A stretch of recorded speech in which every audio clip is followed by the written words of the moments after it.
6절은 마지막 절 함께 읽도록 하겠습니다. 구약 성경 818쪽 정도에 있습니다. 시편 23편입니다. 제가 먼저 1절 읽습니다. 여호와는 나의 목자시니 내게 부족함이 없으리로다.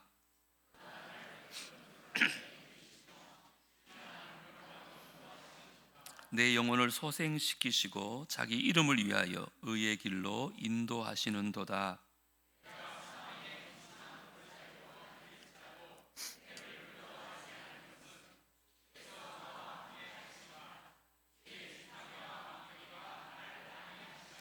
주께서 내 원수의 목전에서 내게 상을 차려주시고 기름을 내 머리에 부으셨으니 내 잔이 넘치나이다. 내 평생 인자하심이 반드시 나를 내가 여호와의 집에 영원히 살리로다. 어느덧 2025년 마지막 주일을 맞이합니다. 우리가 너무 잘 아는 시편 23편 말씀을 가지고 지난 한 해를 좀 돌아봤으면 좋겠습니다. 다윗도 오늘 본문을 보면 인생을 돌아보면서 1절에 이렇게 고백합니다. 여호와는 나의 목자시니 내게 부족함이 없으리로다. 사실 짧은 한 문장에 불과하지만 이 안에는 신앙의 깊은 의미가 있고요, 성경 전체를 통해서도 아주 중요한 구절일 수 있습니다. 한번 물어볼까요? 여러분의 삶에 만족함이 많습니까? 부족함이 많습니까? 지난 한 해 여러분 삶에 만족함이 많았던 것 같아요? 아니면 부족함을 많이 느꼈던 것 같아요?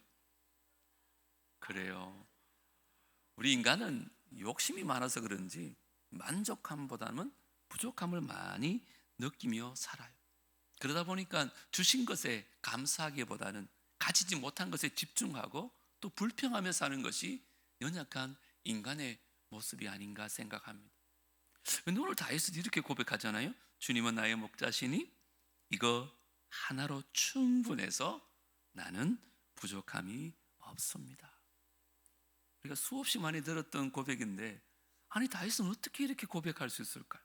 또 저와 여러분이 이런 고백을 진짜 할 수만 있다면 우리 삶이 얼마나 행복할까요? 오늘은 그 얘기를 좀 나누려고 합니다. 오늘 본문에 보면 다윗은 여호와를 나의 목자라고 말합니다. 그러면 다윗은 뭐라고요? 양이라고 고백하는 거예요. 이것은 성경에도 주님은 우리의 목자시요 우리는 주님의 양이라고 말해요. 그러면 과연 우리는 양이라고 고백할 수 있는가라는 거예요. 양이라는 거 알겠는데 여러분이 정말 주님의 양이라고 고백할 수 있어요?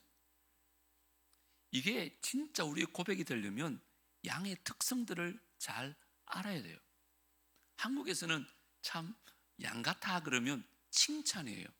이 사람 참 유순하다, 사람 순하다는 표현으로 양 같다는 말을 쓰지만, 만약에 여러분들이 중동에 가서 당신은 양 같으십니다 그러면 그분을 욕하는 거예요. 여러분, 왜냐하면 양의 이미지 자체가요, 양은 고집이 아주 세요. 그리고 시력이 너무너무 약해가지고 마이너스 10 정도밖에 안 된대. 눈에 뵈는 게 없어요. 그래서 앞에 양이 있잖아요. 절벽으로 따라가면 앞에 절벽인데도 그 앞에 양만 보고 따라가 죽어요. 실제로 양을 키우다 보면 이 양들이 멀리 못 보니까 앞에 풀을 뜯어먹으려고 하다가 떨어져 죽는 경우가 많아요. 그만큼 연약한 게 양이라니까요. 그래도 여러분들이 양이라고 인정할 수 있겠습니까? 그래서 이 양에게 절대적으로 필요한 것이 목자라는 거예요. 그래서 우리는 주님의 양이라 그러면 우리의 주님, 목자 대신 주님이 꼭 필요하다는 거예요. 이 고집이 얼마나 센지 지 하고 싶은 대로 하는 게 양이에요. 그 이사야 성경에 보니 뭐라 그래요? 우리는 다 양 같아서 각기 뭐요? 제 길로 가는 거예요. 이 양입니다. 고집도 세고요. 또 지 하고 싶은 대로 막 하고요. 또 시력도 엄청. 그런데 하나님께서는 오늘 예수 그리스도 그분이 우리의 목자가 되면 뭐라고요? 우리 인생의 부족함이 없을 것이다. 이렇게 말하는 거예요. 왜 그럴까요? 2절에 보면 나와요. 그분이 목자 되실 때 우리를 어떻게 인도하시는지 2절 같이 읽어볼까요? 시작. 그가 나를 푸른 풀밭에 누이시며 쉴만한 물가로 인도하시는도다. 우리는 약한 양과 같아요. 하나님 없이 살 수 있을 것 같죠? 그런데 결코 그렇지 않아요. 양은 목자 없이 살 수 없듯이 우리는 하나님을 떠나서는 결코 살 수 없어요. 때로는 강해 보이지만 강한 척 하는 것이고 강해 보이는 것이지 우리는 절대 강하지 않아요. 언제 강할까요? 목자가 함께 있을 때. 다시 말하면 내가 하나님 안에 있을 때 우리는 강해질 수 있다는 거예요. 그래서 그분이 우리의 삶을 푸른 초장, 쉴만한 물가로 인도하시기 때문에 내 삶은 부족함이 없게 된다는 거죠. 자, 그러면 이 푸른 초장과 쉴만한 물가를 이해하려면 이스라엘의 문화를 잘 생각하셔야 돼요. 여러분, 필립 켈러라는 평신도 사역자가 있었는데요. 어느 날 이제 목사님이 되셨어요. 이분이 이 시편 23편을 읽다가 어떻게 양이 누울 수 있을까? 이게 이해가 안 됐던 거예요. 왜냐하면 자기는 양이 누워있는 모습을 한 번도 본 적이 없었어요. 그래서 실제로 이스라엘에 가가지고 8년 동안 양을 키우는 목자로 생활을 해요. 그러면서 그가 쓴 책이 양과 목자라는 유명한 책을 썼어요. 그 책에 보면 양이 누우려면 4가지가 충족되어져야 누울 수 있다는 거예요. 그 중에 한 가지라도 빠지면 양은 스스로 눕질 않는데요. 그 첫 번째가 뭐냐 하면 맹수로부터 안전하다고 느껴야 양이 눕는 거예요. 양은 겁이 많아요. 그래서 조금이라도 안전하지 않으면 절대로 눕지 않아요. 두 번째는요, 이 양은 털이 많아서 해충이 많은가 봐요. 그래서 풀밭에도 해충이 있으면 절대로 안 눕는데요. 세 번째는 양무리 안에 싸움이 없어야 된대요.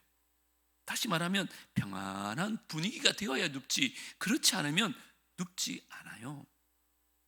네 번째는요, 배가 불러야 눕는데요. 그래야 양은 스스로 누워요. 그런데 그분이 양을 지켜보니까 한 번도 스스로 눕는 것을 본 적이 없다는 거예요. 두려움도 많지요.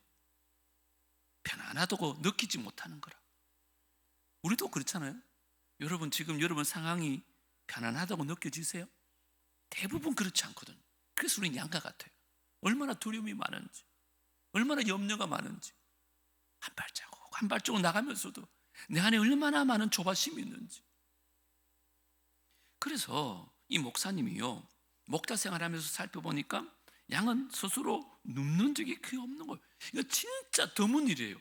그러고 나서 성경을 보니까 푸른 풀밭에 누웠다고 말하지 않아요.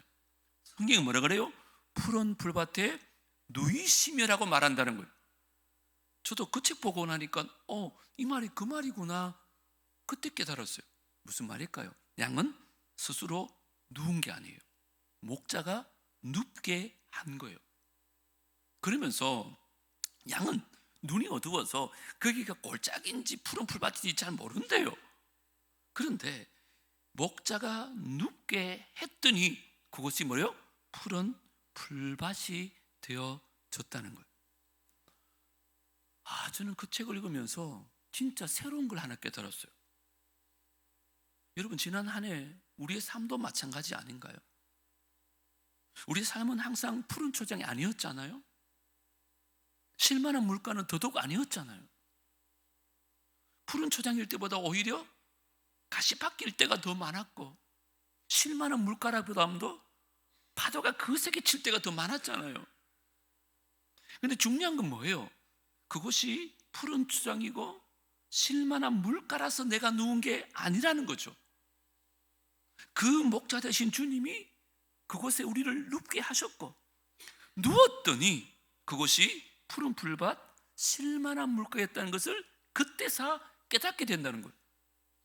여러분 믿으시기 바랍니다. 저는 이번에 설교 준비하면서 이게 뼈저리게 느껴왔어요.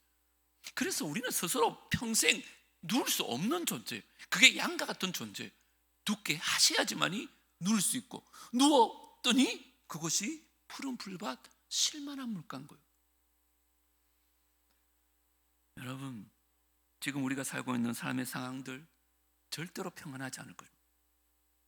그래서 우리는 그것을 푸른 초장이라고 느끼지 않아요.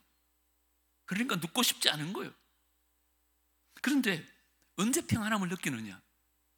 하나님께서 그것에 함께 계셔서 나를 누이실 때, 다시 말하면 하나님께서 내 삶을 다스려서 나를 눕게 하실 때 가시밭길 뜬 그 내 삶이 뭐가 된다고요?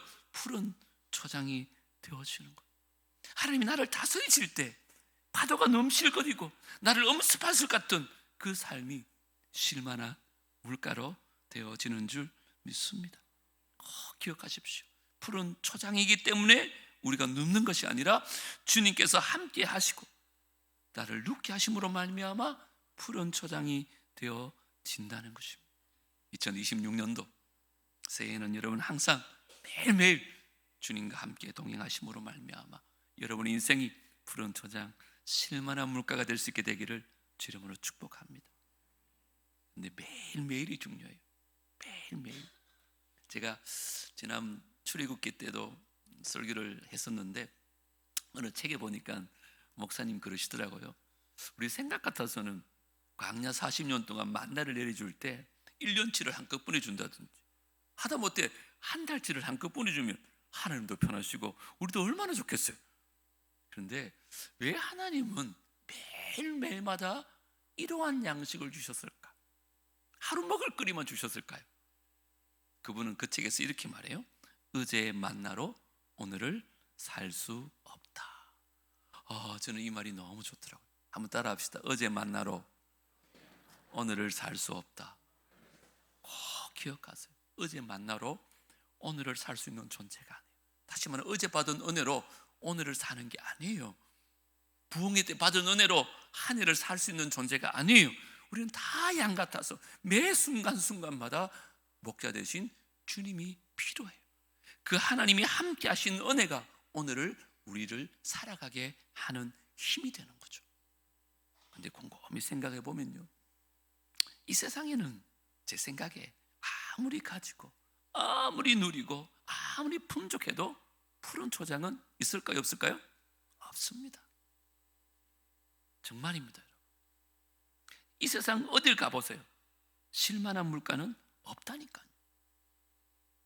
그런데 주님이 함께 하시는 그 자리가 푸른 초장이 되고 주님이 함께 하시는 그곳이 실만한 물가가 되어진다는 거예요.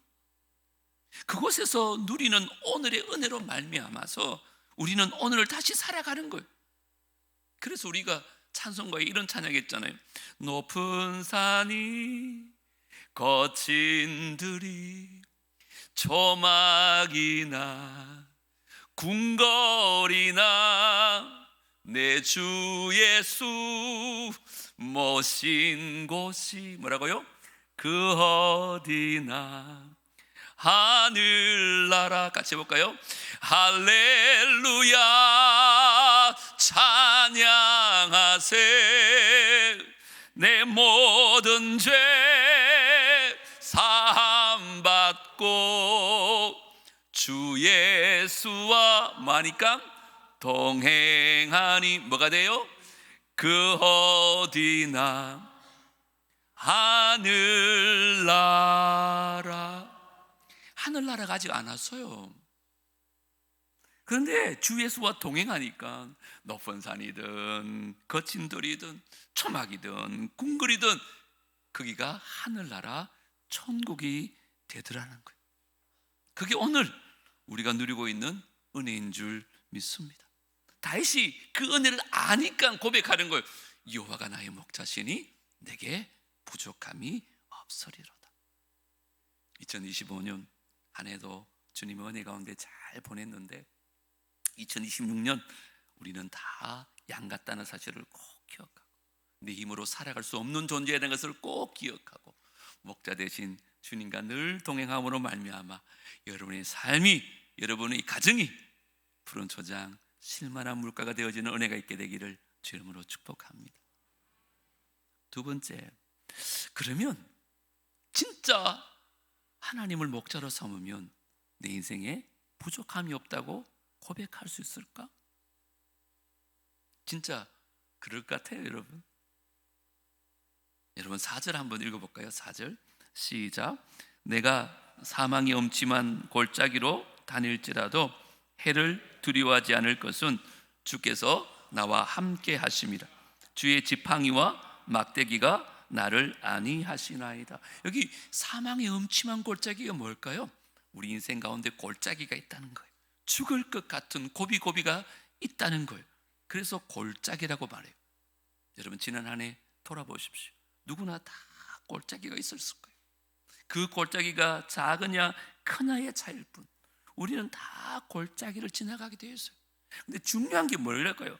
사망이 엄침한 골짜기를 다닐지라도 해를 두려워하지 않는 이유가 뭐래요? 주의 지팡이와 막대기가 나를 만다가요 아니 보호하신다는 뜻이에요.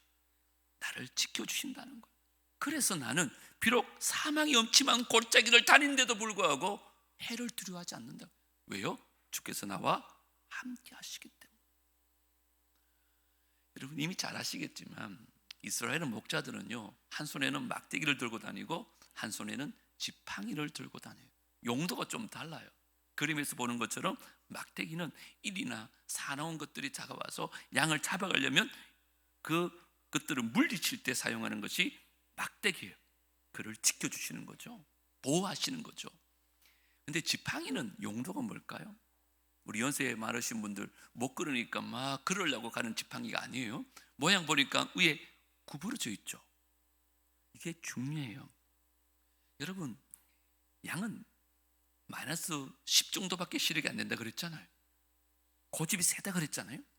그래서 골짜기를 가니까 힘든 거예요. 좁고요.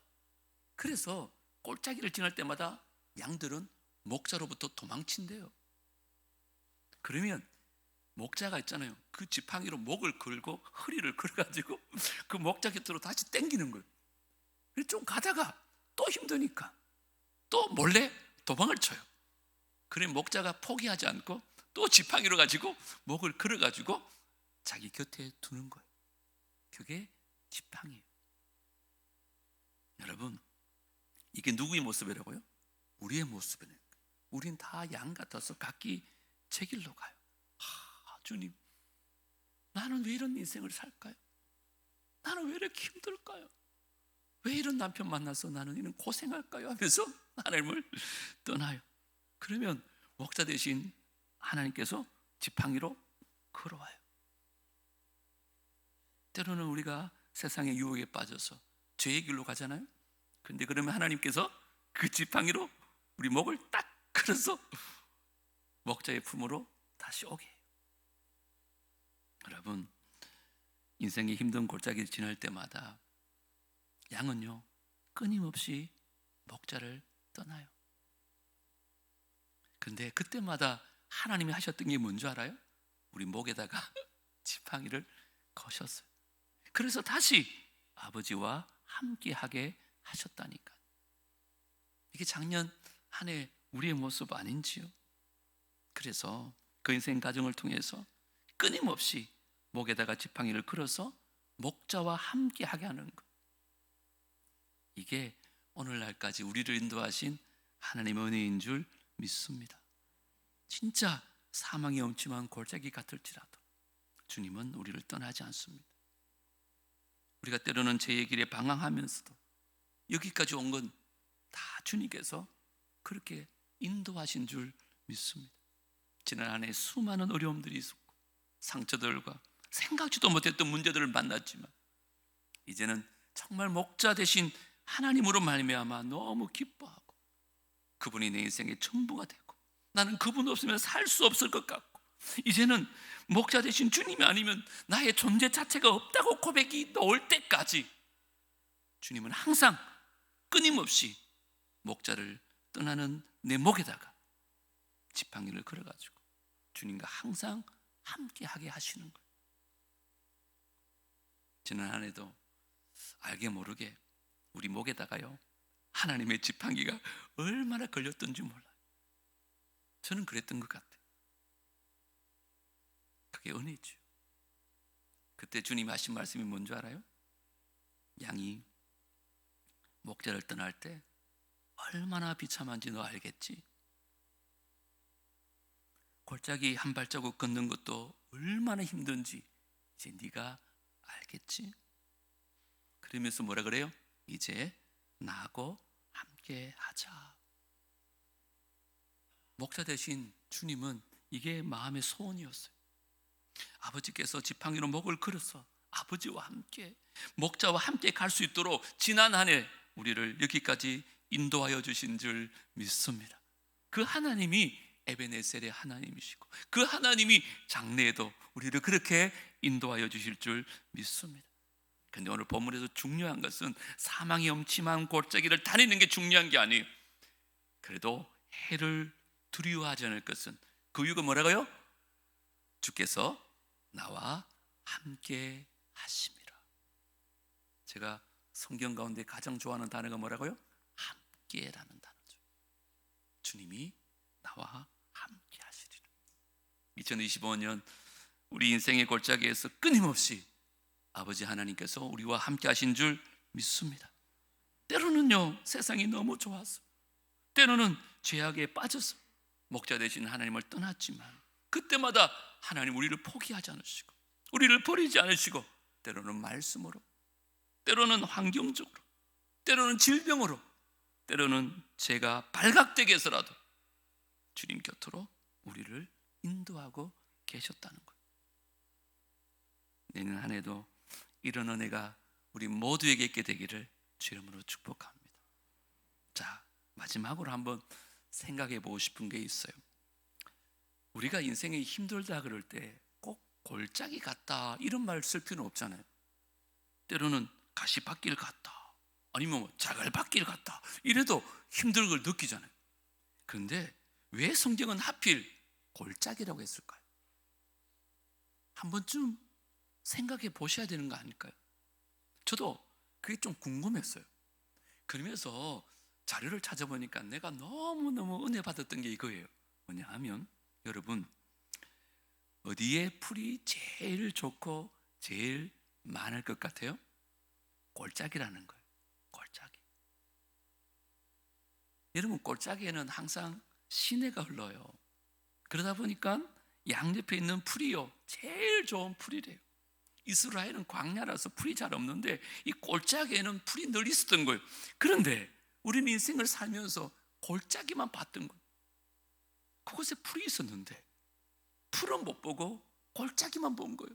그래서 또 골짜기에서 도망치고 싶고 피하고 싶고 벗어나고 싶었는데 그때마다 하나님 뭐요? 지팡이로 우리 목을 딱 끌고 와가지고 그곳에 있게 했어요. 왜요? 그곳에 풀이 있기 때문에. 이걸 영적으로 말하면 그곳에 하나님의 은혜가 있기 때문인 줄 믿습니다. 양은 그거 먹고 또 먹다 보니까 어느새 목자와 함께 그 골짜기를 지나가는 거예요. 여러분 꼭 기억하십시오. 우리 목자 되신 주님은 골짜기를 보지 말고 함께 물음을 매마 풀을 보기를 원하세요. 2025년 수많은 골짜기를 통과하면서 그 목자와 함께 했던 그 삶이 가장 은혜의 풀을 먹는 곳인 줄 믿습니다. 우리를 그렇게 지금 훈련시키고 있는 거예요. 그러니까 여호와는 나의 목자시니 내게 부족함이 없으리로다 이렇게 고백한 거예요. 여러분, 다윗의 환경이 부족함이 없었던 환경이 아닙니다. 사울 왕으로부터 수십 년 동안 쫓겨다녔습니다. 얼마나 많은 전쟁이 있었습니까? 말년에는 아들마저 반역해서 자기를 죽이려고 합니다. 얼마나 급했던지 왕이 신발도 못 신고 그냥 도망칩니다. 그런데 어떻게 이런 고백할 수 있을까요? 저는 이렇게 말합니다. 부족함이 없다는 말이 아니에요. 부족해도 주님 안에서 만족함을 누리고 있다는 뜻이에요. 내가 진짜 부족한데, 내가 다 부족한데 주님만으로 만족하다 보니까 나는 만족함을 누리고 있다는 것이 여호와가 나의 목자시니 내게 부족함이 없으리로다. 이 말씀이에요. 여러분, 세상 그 어느 것도 우리에게 만족을 주지 못해요. 여러분 인생에 뭐 돈만 좀 있으면 만족할 것 같죠? 절대 그렇지 않아요. 우리 아픈 사람들은 이것만 좀 나으면 여러분 그래도 만족 못합니다. 그래서 시편에 보면 이런 말씀이 있어요. 젊은 사자는 궁핍하여 줄일지라도 여호와를 찾는 자는 모든 좋은 것에 뭐라고요? 부족함이 없으리라. 젊은 사자가 어떻게 굶주릴 수 있겠습니까? 젊은 사자는 사냥을 잘하거든요. 굶주릴 수가 없어요. 이거는 그 뒤에 있는 문장을 강조하기 위해서 경우의 수를 생각한 거예요. 젊은 사자가 굶주릴 수 없지만 혹 굶주릴지라도 여호와를 찾는 자는 뭐예요? 부족함이 없을 것이다. 모든 좋은 것에 부족함이 없도록 하나님께서 채우시겠다는 말씀인 줄 믿습니다. 저와 여러분 뭐 해야 돼요? 여호와를 목자 삼아야 돼요. 날마다 순간마다 여호와를 찾아야 돼요. 그런 인생에게 하나님께서는 부족함이 없는 인생으로 인도하여 주실 줄 믿습니다. 삶의 환경은 부족하다니까. 여러분 지금 그렇잖아요. 물질이 부족할 수도 있고 건강이 부족할 수도 있고 여러 가지 마음의 상처와 어려움이 있잖아요. 그곳에서는 결코 만족함이 없습니다. 어떻게 해야 돼요? 주님께로 가는 것입니다.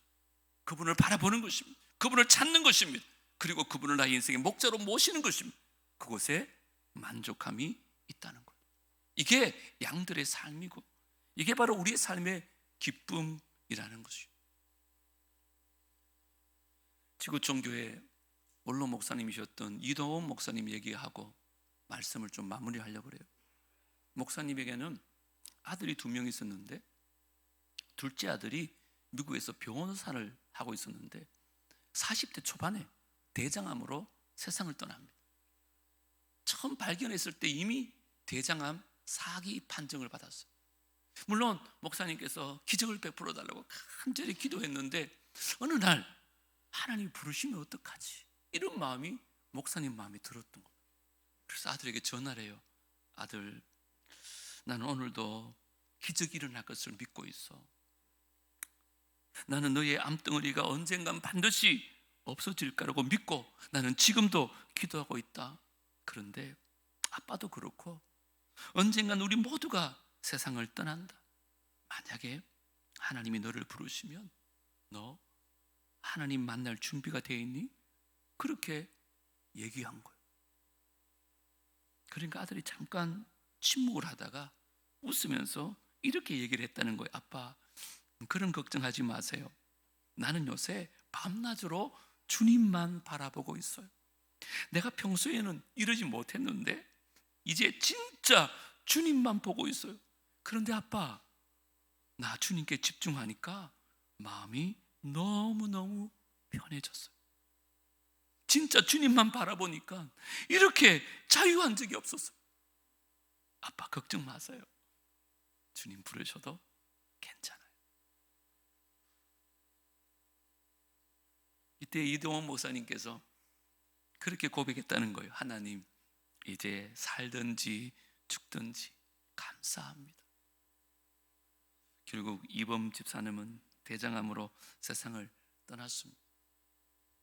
아들 장례식 때 하나님께서 마음을 주셔서 손양은 목사님처럼 10가지 감사 제목을 올렸어요.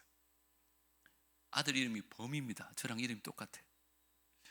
아들 범과 작별하며 드리는 감사. 첫째, 아들이 지독한 암의 통증에서 해방되어 감사합니다. 둘째, 아들이 하나님의 영광의 나라에 입성하여 감사합니다. 셋째, 유머가 많았던 아들로 인해 누린 기쁨을 감사합니다. 넷째, 한순간도 불평 없이 자랑만 하던 그의 아내와 애교 많은 손자를 남겨주셔서 감사합니다.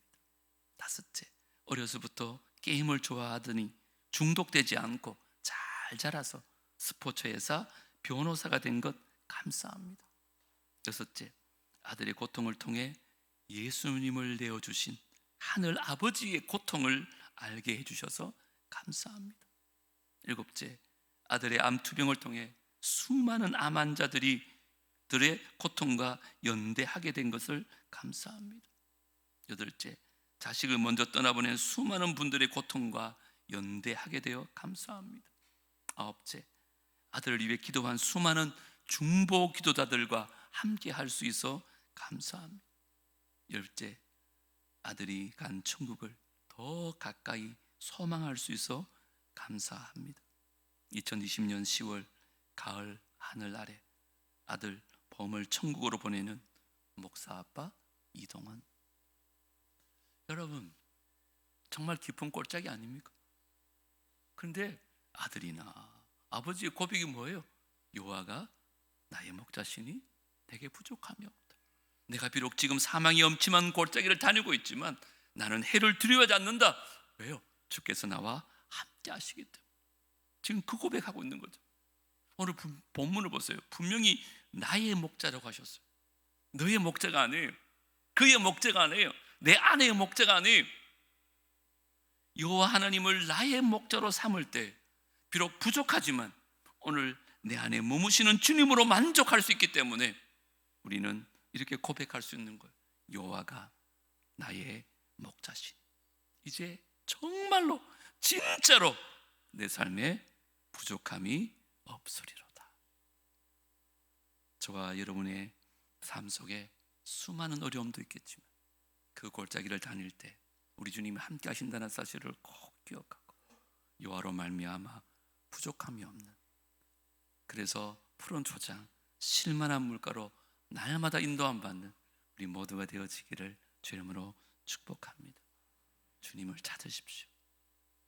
주님을 구하십시오. 그 주님을 여러분 인생의 목자로 모셔주십시오.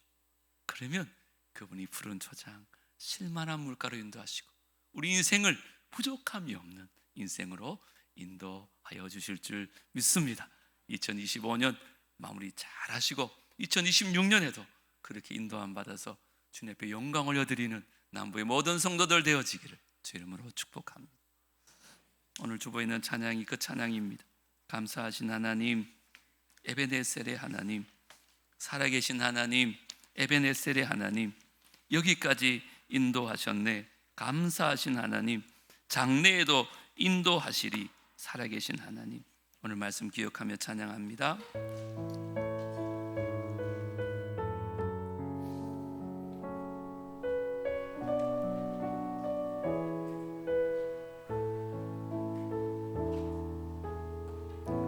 감사하신 하나님, 에베네셀 하나님, 살아계신 하나님,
하나님 감사합니다.